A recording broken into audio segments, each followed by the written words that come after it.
All right. Hello, everyone. Welcome once again to Editing Academy. I am Darryl. I am Laura.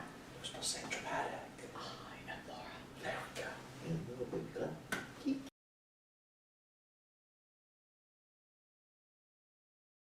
There we go. Okay, Laura, we're here to talk about your number 9 pick, which is what? It is Moonstruck. Moonstruck. All right, background quick for this, and then you can run away with it. Directed by Norman Jewison, written by John Patrick Shanley, stars Cher, Nicolas Cage, Danny Aiello, Olympia Dukakis, Vincent Gardenia. Received 6 nominations for the 1987 release and 1988 years for the 60th Academy Awards. It won for Best Actress for Cher, Best Supporting for Dukakis, and Best Original Screenplay. All right. So I was just talking to Darryl off camera. I'm like, I just love this movie so much that I don't know even how to kind of frame the conversation. So I'm just going to go with it, which is, I just love this movie. It is, I think it brings so many different things together, one of which is its themes. So the themes are universal. It is love. Sure. It's family. It's taking something that's imperfect and turning it into something wonderful. And it's, it's basically not looking for something perfect. It's trying to create something that doesn't have to be perfect to be great. So. And there's also a lot of resistance throughout. Oh, yeah. Yeah, absolutely. A lot of it is the resistance. So a couple of things. So, kind of start with why this particular movie. This is also a family movie. It's a movie that I've watched with my sister 1,000 times. We shortcut each other all the time. And literally, we'll be talking about things, and in the middle of the conversation, we're like, I lost my hand, I lost my bride. I can do the whole thing. My sister does it back at me.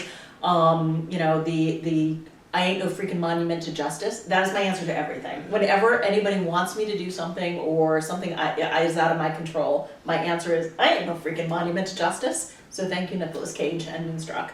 It's got some great lines and some funny things that bring you back to the movie. It is about the people, though. It is about this rich array of characters and how the performances that bring them to life, the dialogue that shows how they interact. It's Cher. First of all, you have to love Cher. Well, you have to love Cher. And then you have to love her performance as this very flawed character of, she has had hardships through her life, but what has gotten her through is she loves her family. She's a very religious person, a very moral person. And then suddenly some absolute mess of a man walks into her life and turns it all upside down. She thought she had a path, she thought she had a direction, and everything changes. She's also a very big believer in luck. Oh, absolutely. You will, and also like that she doesn't have it. Yes. And so she needs to kind of make her own way because she can't do it without luck because she just does not have it. And then the second love story in the movie is between her parents. And I just think that is a very sweet story. It talks about, and we hear about the father's great love for the mother, and just, he was so in love with her when they were younger. And then things happen and life happens and they grew older and he ended up having an affair. And then she comes back to him and is like, and basically says to him, no, you have to choose between this and that. You made a commitment to me. I love you. You have a world. You have a family. And he said something to the effect of, it's a terrible day when you find out your life is built on nothing.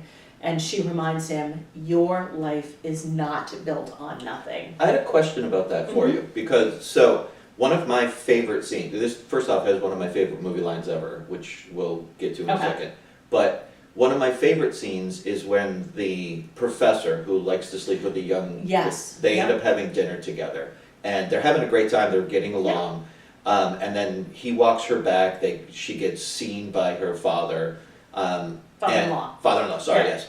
And then he basically says, come on up, and she's like, no, and he kind of questions that for a second, and I don't remember exactly how she says it, but she basically says, no, I know who I am, and I'm not that person. Yeah. I wonder, and this is my question to you, is it that moment where her mind kind of changes and she decides to now stand up for herself? Because you recognize when she says later at the dinner table, you need to stop, I want you to stop seeing her. that she's been aware that this has been going on for a long time. And I wonder if that's the moment where she's finally like, no, I'm going to tell him not to do this anymore. I wonder if that's like the confidence boost that she needed to be able to then say it. I think so, because first of all, I think she was never going to sleep with this man. No, yeah, so, no, she was never, whether she was seen by the father-in-law, whether all of these different things, she was never going to sleep, because she said, he said, because, we got seen, or because you can't, or there's people around, and she's like, no, because I'm married, and that's not who I am. Yeah. So I do think that was it, is she's like, I had an opportunity. I could have gone off and had an affair, and I didn't, because it's the wrong thing to do, and that's not who we are. So get your act together, Jack, and that is not who we are. That's what I think. Yeah, and I think you're 100% correct, but I don't know this film nearly as well as you do, and in fact I have questions about the end. Okay. But that to me was the moment where, because she's aware of it all along, she finally then decided to stand up for herself, but I was just curious your thoughts. Okay, good. Yeah, but just the other thing I want to talk to you, and then I'll get to the questions, is this is about also, like I said, it's love and family. It is every kind of love. It is the love it is romantic love, obviously. It is the love of parents for one another, for parents for their children. It's the love of a community. It's even the old man in love for his pets and his dogs, and that they all let that happen. You know that they don't love living with 7 dogs, but they kind of let that happen because of love and respect for him. So it's like, it's this beautiful intergenerational family where you have all of the different kinds of love stories that happen in that kind of family are expressed here. Even like when the people that Cher works for, the flower couple, when the deposit goes missing and they come over, like they're coming over to genuinely find out what happened, but they're not coming over accusatory. No. In their head, they're like, she's gonna have an explanation for what happened. We just need to know what it is, and then she gives it, and they're like, oh, thank goodness. Yeah. That is also a form of love. So I'm 100% in. Well, and that's her aunt and uncle. That is the husband in that couple is her mother's brother. Oh, okay. Yeah. Okay. Yeah. So and again, there's a lot of things that happen just because we need them to happen in this movie. There are a lot of convenient plot points. Exactly, and that one, they needed everybody at the end to be in this one room. So everybody in the cast had to be in the room to, find out what's going on and to show Nicolas Cage, declare his love for her. So everybody needs to show up. So they needed that moment of, oh, I didn't make the deposit, and what's going on? Are you okay? Yeah. So they just needed to get them to the restaurant, and I just love the aunt and the way she says, Johnny Camerari, just like the way she's like, we're in some trouble, like just her sing-song voice of, I don't know what's happening, but I do know something's bad. Yeah. And this is not going to be good. I just love the way she sings songs. So here's some of my questions. Alrighty. The end switch. Yes. Where Danny Aiello is no longer going to be marrying Cher, freeing her up to then marry Johnny. Yes. I don't get that. Okay. I've seen it twice, and I was trying very hard to pay attention this time to see if I could follow all the patterns, and I couldn't. I'm missing something. Explain. So do you not get the fact, like, why he's there, or why... He's there to break up with her. Yes. He states the reason he's breaking up is because his mom's alive. Right. Which, that doesn't make any sense to me. I mean, it does in the context of the film. He did it because she was dying, and then when he tells her that she's engaged, she has this miraculous recovery, and then in his head that translates somehow to, well, now I can't marry her because mom's alive.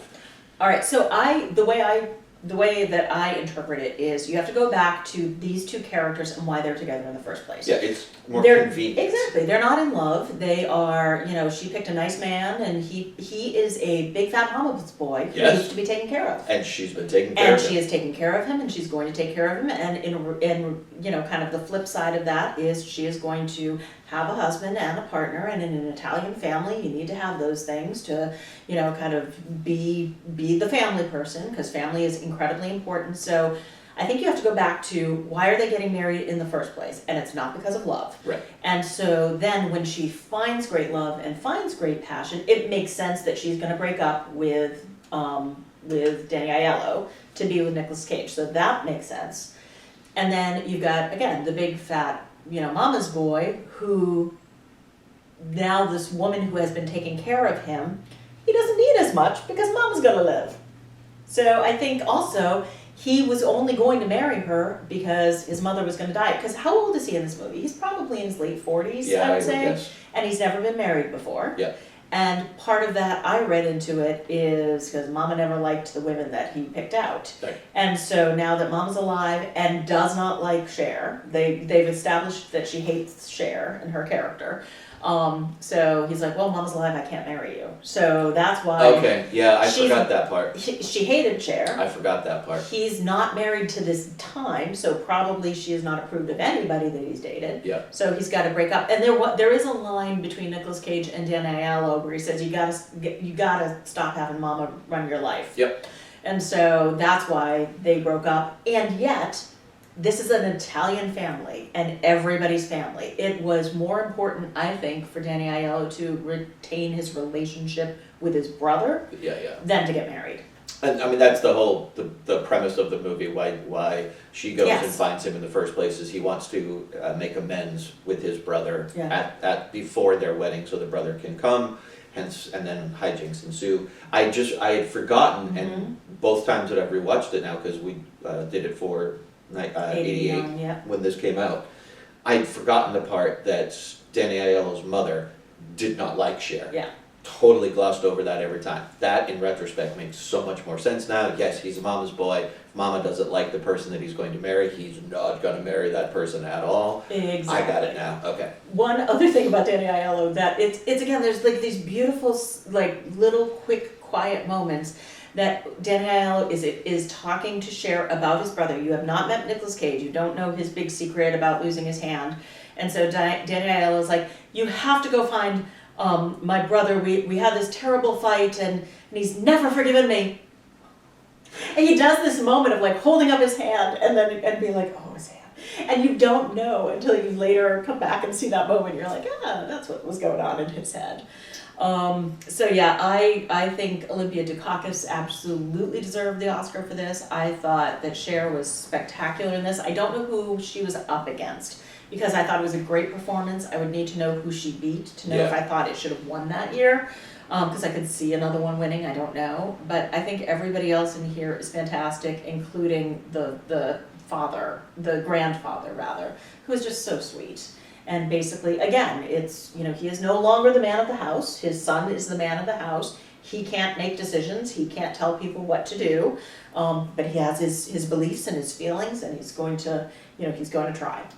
I can't remember, did Mask come out before or after this? Do you know? I don't know. I think it came out before, but I could be wrong. That is my personal favorite Cher role. She just knocks that one out of the park. It might have been, it was either Mask or Silkwood, and it must have been Mask that she was up for the year before and didn't get it, and everybody thought she deserved it.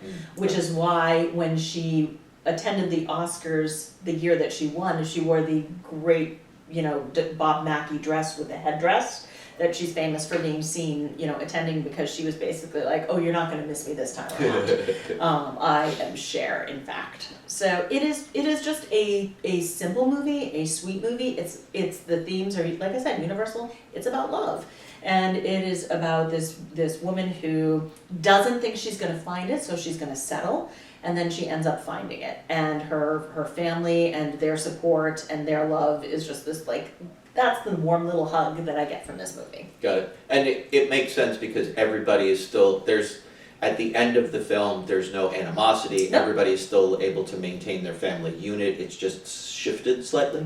Yeah, it is which shifted in slightly. An Italian family is very important.